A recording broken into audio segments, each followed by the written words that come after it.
ఓం సాయిరామ్. ఈరోజు సాయి స్ఫూర్తిలో మన దేహమే దేవాలయం, మన దేహమే దేవాలయం అని, హృదయమే మందిరమని పెద్దల మాట. భగవంతుడు నివాసం చేయడానికి తగినట్లు మన దేహాన్ని పరిశుభ్రం చేసి పవిత్రంగా ఉంచాలి. భగవంతుడు ఎక్కడో ఆకాశంలో అనంత దూరంలో ఉండడు.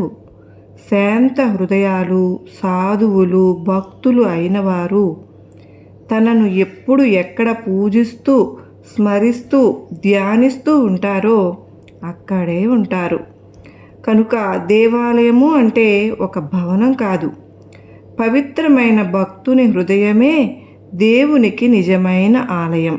అందుకే దైవాన్ని స్మరిస్తూ, కీర్తిస్తూ జీవనం గడపాలి.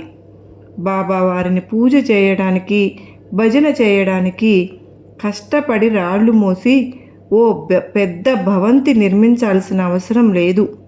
నమ్మకము, విశ్వాసము కలిగిన భక్తులు నలుగురు ఎక్కడ చేరి సాయినాథుని ధ్యానించటం ప్రారంభిస్తారో అక్కడ బాబా వచ్చి ప్రత్యక్షమవుతారు.